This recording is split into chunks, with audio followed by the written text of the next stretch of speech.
We're back again, folks. I'm waiting for my lovely wife to pour herself a cup of coffee.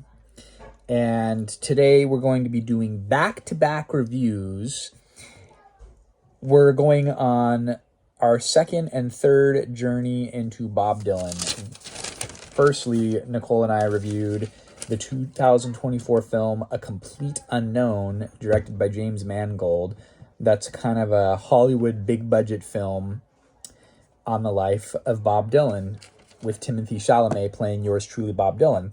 So I wanted to see the real history behind the actual movie, and here she comes. She's walking right in the door with her I Love Jim official mug from The Office. I didn't realize you were already... So we did a deep dive, and well, I wouldn't know if it was a deep dive or not. Was that review even over 10 minutes that we did for the Complete Unknown movie? I don't know. I didn't take Did notes. we already talk about that? We talked about the Complete Unknown. I don't remember. And I wanted to see the real-life backstory on that movie. And I knew that Martin Scorsese had directed 2 documentaries about Bob Dylan in the last 20 years. So first and foremost, after that particular movie that we watched, It's okay. we watched the 10th anniversary edition of the 2005 documentary directed by Martin Scorsese,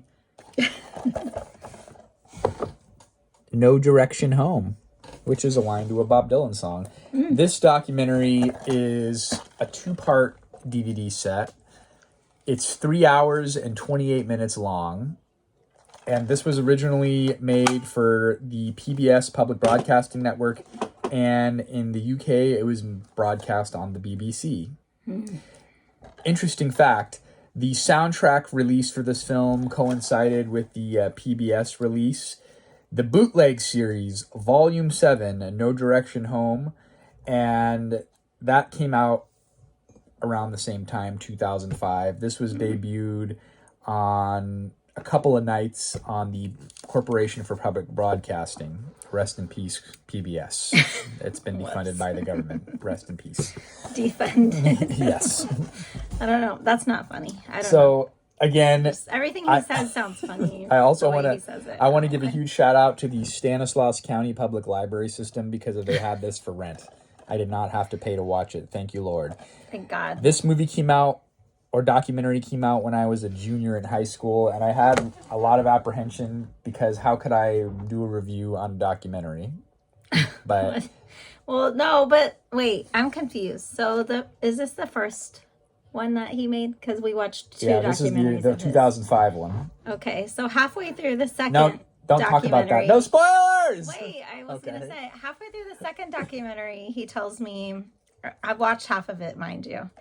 Oh, by the way, some of this movie, not this one, but the second Scorsese Which documentary. we will be talking about at a later Some date. of it's fake. We're also going like, to be what? reviewing the Rolling Thunder review in a second gosh. video, but not now. Today we're going to be talking about the 2005 release, No Direction Home, Bob Dylan. Okay, so the question that I had then, is this all real? Like, This in is- this first movie, did everything really happen that This could was be, portrayed, or- when I was in junior college, around 2006, 2007, I was in a history of rock class that counted as my art credit for transfer achievement. Wow. History of rock. It was the easiest class that would fill in the blank of the art credit.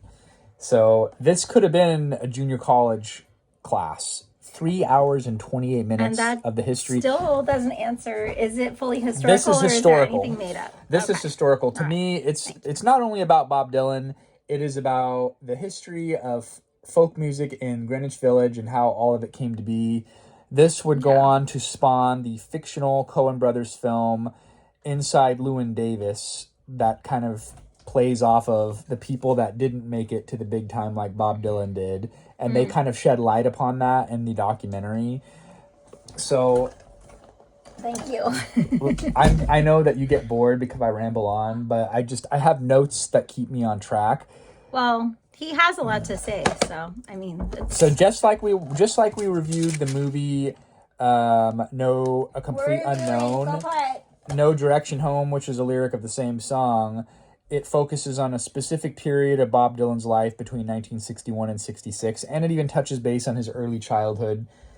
which he seems to forget about. He grew up in Minnesota, folks, and he went to the University of Minnesota for a brief split second. And we'll be right out. Someone keeps knocking, but they're fine. This project took over 10 years. Took over 10 years to make. So it goes back. Stop! We're trying to do a documentary review. Beat it. Leave us alone. Oh my gosh. Okay. This 1995, Bob Dylan's manager, or I don't know if it's his agent, it's his manager. His agent or his manager is a guy by the name of Jeff Rosen. He begins scheduling interviews with all of Bob Dylan's friends and contemporaries and associates to compile a documentary. He also had Dylan sit down for over 10 hours of interviews. They took all of this footage as well as dug deep into the Bob Dylan personal archives, assembling the largest compilation of historic footage around Bob Dylan, even rediscovering, some of the live concert footage that they showed, that stuff had been lost for like over 30 years and had been water damaged, and they restored it and put it all together. No, who let it get water damaged? Who can I sue? Bob Dylan had zero interest in making this. It was mostly his manager that wanted to do this. He was not involved, although some people say that he was involved. There's not really a lot of clarity. It kind of fits the narrative of the mystique of Bob Dylan himself, because if he likes to be very mysterious and like create this, who is he really? They took all of this footage and they approached Martin Scorsese and they're like, hey, could you put all this together and direct it? So they gave him all the raw material, and then it turned into the 3-hour and 28-minute documentary that you see here. Which we watched at like 3 in the morning. It at like 3 in the morning. It would go on to win awards. Martin Scorsese would win an Emmy Award for director of a rock and roll documentary, and he would also win a Peabody Award.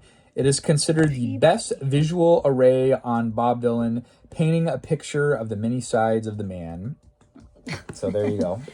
I've said all that. He doesn't really have that many sides, in my opinion. Listen, I know he's a complicated guy. That's rough, but it's true. The movie has an 88% critic average on Rotten Tomato, and over 5,000 audience members have submitted their average, and their average is 95%. And the IMDb score is one of the highest that I've ever seen, 8.4 out of 10. Oh. So, okay. I want you to take the lead here and tell me what you think about this particular documentary. Honestly, how do you rate a documentary? I'm kind of like just lumping this together with the second one, like in my mind now. So okay, it's kind of hard. I don't really. And we were all Dylan'd out. We watched like 10 plus hours of Bob Dylan stuff. Yeah, it was a lot. He just was odd. Like he's still alive. Well, yeah, but I mean, as far as like how he spoke about everything, like he's just not interested. He wants to move forward. Yeah. Well, you know how we watched that Temple Grandin movie and we reviewed it? He's kind of like her in a way. On the like, Spectrum vibes? Yeah. Like, you know how she was very interested in like the cows. Animals and like finding out that system to like lead the cows to the slaughter like in a humane way. Yeah. And she didn't really care about like almost anything else. That's how he is with the music and performing. Like he's all about the music and like the performances, which is good, but as far as like his social skills, like they're not so much like there. So he doesn't really care. Like he's very blunt and like rude to reporters and stuff because he just like doesn't like giving interviews. And even at one point, I don't know if it was this movie or the second documentary that we watched, but he was like in the middle of an interview and he straight up told the reporter, like, I just don't like things like people like you, like what you're doing right now. I was like, dang. Yeah. And then this other reporter. They were asking him questions. Yeah. And then this other reporter like commented and said like, yeah, Bob doesn't care for direct questions. Like exactly. But he did sit down for 10 hours of interviews with his manager. Which is impressive. I mean, he did. I just felt bad for Joan Baez, really. Yeah. I mean, she pined after him. She seems like a nice lady, and it seemed like she's got a mouth of a sailor, though. Yeah, she was rougher on the edges and very talented musically, though. Like, she has an amazing voice and she's a really good guitar player. But, I mean, and he's very talented as well, but it doesn't, it kind of just doesn't make sense how he wrote all these songs about like social justice and like social reform. He didn't care. Yeah, like when people would try to ask him like, well, what's your opinion about like these social problems or whatever, he was like, huh? And then like, they would want him to go to the protest like more regularly and be a voice. He was literally like, what? Like, I don't care. And they're like, yeah, but you wrote these amazing songs that people are using in these protests and stuff to try to like change the world. And he's like, basically like, buzz off, you know, like, I don't care about any of this stuff. It's like, what?